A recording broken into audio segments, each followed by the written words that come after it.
चारों ओर अंधेरा था। हवा में अजीब सी सनसनाहट थी। अचानक पूरी कॉलोनी की बत्तियां गुल हो गईं। पूरा इलाका घुप अंधेरे में डूब गया।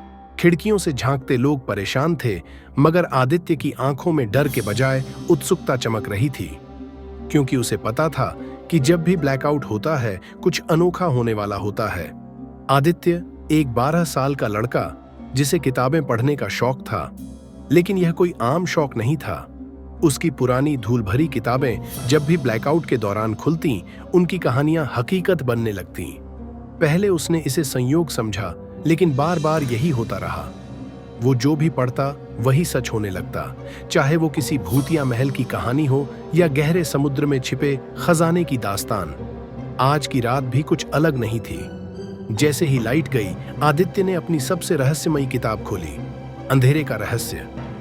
पन्ने पलटे और तभी कमरे में ठंडी हवा दौड़ गई। खिड़की अपने आप खुल गई और फिर किताब से निकला एक साया। आदित्य की सांसें थम गईं। यह क्या था? कोई रहस्य, कोई जादू या कोई खतरनाक खेल? क्या यह सब सिर्फ उसकी कल्पना थी या फिर यह अंधेरा कोई गहरा राज छिपाए था? अब आदित्य को इस जादुई ब्लैकआउट के रहस्य को हल करना ही होगा, वरना कौन जाने अगली बार क्या सच होने वाला है। आदित्य का दिल तेजी से धड़क रहा था। उसकी आंखें किताब के पन्नों और कमरे में अचानक उभरते अंधेरे साए के बीच भाग रही थीं।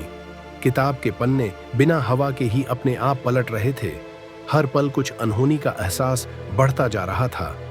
यह कैसे हो सकता है? उसने खुद से कहा। क्या मैं सपने देख रहा हूं? लेकिन यह कोई सपना नहीं था। किताब में लिखी कहानी के मुताबिक यह साया अंधेरे का रखवाला था, एक रहस्यमयी शक्ति जो केवल तब जागती थी जब दुनिया अंधेरे में डूब जाती थी। तुम्हें यह किताब कहां से मिली? अचानक एक गहरी डरावनी आवाज गूंजी। आदित्य ने चौंक कर देखा। साया अब एक धुंधली परछाई से ज्यादा किसी असली इंसान की तरह लग रहा था। उसकी आंखें चमक रही थीं, जैसे वो सब कुछ देख सकती थीं। मैंने इसे अपने दादाजी के पुराने ट्रंक में पाया था, आदित्य ने हिम्मत जुटाकर कहा। साये ने ठंडी हंसी हंसी। तो तुमने उस किताब को छू लिया जिसका रहस्य सदियों से अनसुलझा था। अब तुम्हें ही इसका सच पता करना होगा। अचानक पूरा कमरा हिलने लगा। किताब की रोशनी तेज होती गई और देखते ही देखते आदित्य खुद को एक पुराने समय में खड़ा हुआ पाया।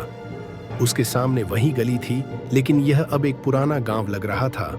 सड़कों पर मशालें जल रही थीं, लोग अजीब से कपड़ों में घूम रहे थे। तभी उसे एक बूढ़े आदमी की आवाज सुनाई दी। अगर तुम इस अंधेरे के रहस्य को नहीं सुलझा पाए तो यह कभी खत्म नहीं होगा। आदित्य ने मुड़कर देखा तो वहां एक गूढ़ नजर वाला साधु खड़ा था। कौन हो आप? आदित्य ने डरते हुए पूछा। मैं इस रहस्य का पहरेदार हूं, लेकिन असली जवाब तुम्हें खुद खोजना होगा। तुम्हारे पास बस 3 ब्लैकआउट बाकी हैं।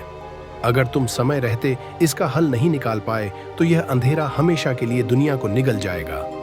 आदित्य के रोंगटे खड़े हो गए। इसका मतलब ये ब्लैकआउट कोई तकनीकी खराबी नहीं थी, बल्कि कोई जादुई शक्ति इसे चला रही थी। अब सवाल यह था, अगले ब्लैकआउट से पहले क्या वह इस रहस्य को सुलझा पाएगा या फिर दुनिया हमेशा के लिए अंधेरे में डूब जाएगी? आदित्य का मन सवालों से घिरा हुआ था। अगर मैं इस रहस्य को नहीं सुलझा पाया तो क्या सच में यह अंधेरा हमेशा के लिए दुनिया को निगल लेगा? यह सोचते ही उसका दिल घबराने लगा। साधु ने उसकी उलझन को भांप लिया। डरो मत बालक, यह किताब तुम्हें जवाब देगी, लेकिन तुम्हें इसे समझने की शक्ति खुद पानी होगी। मुझे क्या करना होगा? आदित्य ने दृढ़ता से पूछा। साधु ने अपनी उंगली आसमान की ओर उठाई, जहां चांद आधा ढका हुआ था। अंधेरा तभी बढ़ता है जब उसे रोका नहीं जाता। हर ब्लैकआउट के साथ यह और ताकतवर होता जाएगा। तुम्हें इसके मूल कारण तक पहुंचना होगा। आदित्य समझ नहीं पाया, लेकिन ये ब्लैकआउट होते क्यों हैं? कौन इसे नियंत्रित कर रहा है? साधु ने गहरी सांस ली और बोले, यह सब सदियों पुरानी एक कहानी से जुड़ा है, एक शापित राज जिसे अंधेरे का देवता कहते हैं। साधु ने आदित्य को एक पत्थर की दीवार की ओर इशारा किया। वहां एक प्राचीन शिलालेख बना हुआ था, जिसमें एक रहस्यमयी आकृति उकेरी गई थी। लाल आंखों वाला एक साया जिसके चारों ओर अंधकार फैला हुआ था। यह वही शक्ति है जो इन ब्लैकआउट्स के पीछे है। यह एक दंडित आत्मा है जो प्रकाश से डरती है और अंधेरे में ही जीवित रह सकती है। लेकिन इसे कौन जागृत कर रहा है? साधु चुप रहे। फिर उन्होंने धीरे से कहा, जिस व्यक्ति ने यह किताब तुम्हें दी वही तुम्हें सही जवाब तक ले जाएगा। आदित्य को याद आया, दादाजी, उन्होंने ही यह किताब उसे दी थी। क्या वे इस रहस्य को पहले से जानते थे? मुझे दादाजी से मिलना होगा। आदित्य ने दृढ़ निश्चय किया। अचानक जमीन हिलने लगी। हवा में एक गूंजती हुई आवाज आई, समय समाप्त हो रहा है। आदित्य ने महसूस किया कि उसका शरीर फिर से प्रकाश में घिर रहा है। उसकी आंखें बंद हुईं और जब उसने दोबारा खोला, वो अपने कमरे में था। लेकिन यह कोई राहत देने वाली बात नहीं थी, क्योंकि जैसे ही उसने घड़ी की ओर देखा, बिजली फिर से गुल हो गई।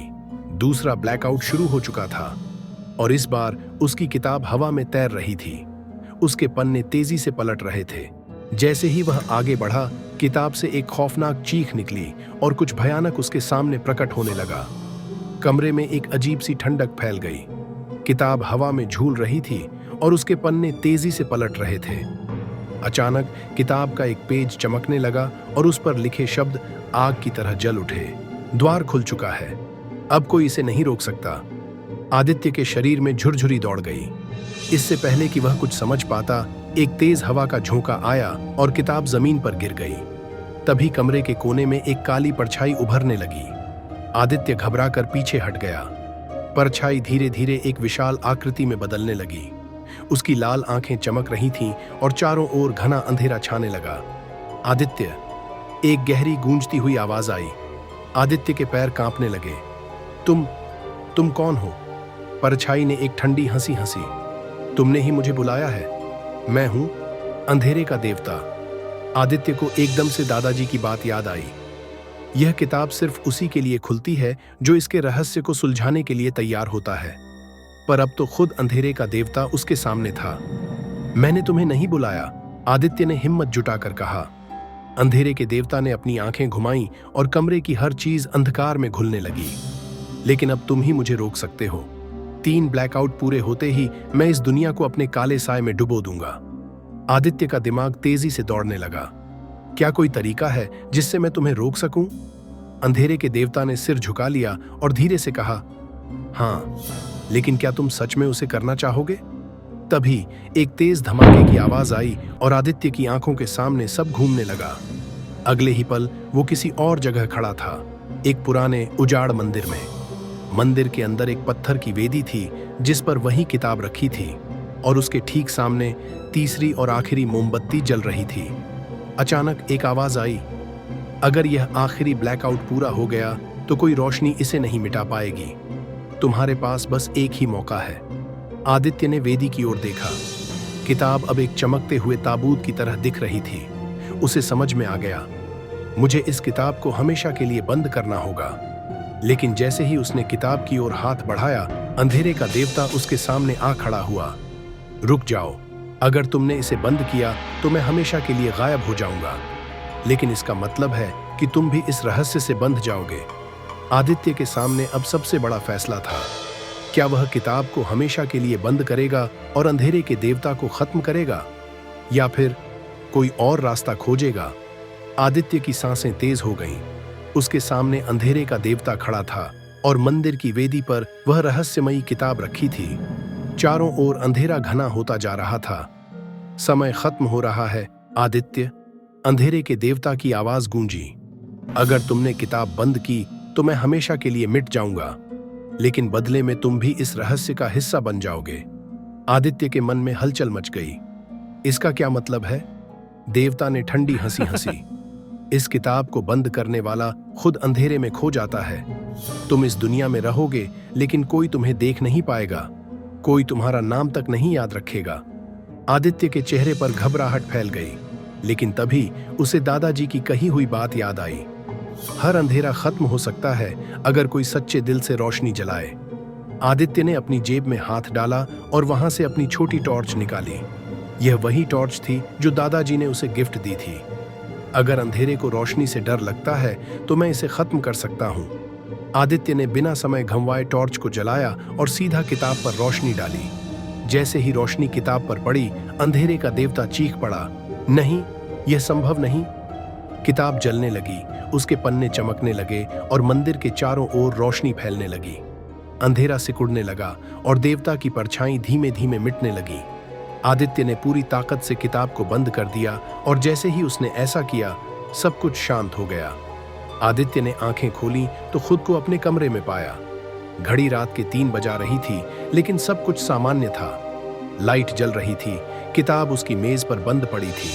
उसने जल्दी से किताब को उठाया और देखा, अब इसके पन्ने खाली थे। अगली सुबह आदित्य दादाजी के पास गया और उन्हें सारी बात बताई। दादाजी ने मुस्कुराते हुए कहा, अब यह किताब हमेशा के लिए बंद हो गई है। तुमने अंधेरे को हरा दिया और यह दुनिया अब सुरक्षित है। आदित्य ने चैन की सांस ली। वह जानता था कि यह सिर्फ एक किताब नहीं थी, बल्कि एक जादुई रहस्य था जिसे अब कोई नहीं छू सकता। क्योंकि जैसे ही आदित्य कमरे से निकला, उसकी किताब के कवर पर हल्की सी चमक उठी। क्या यह कहानी सच में खत्म हो गई थी?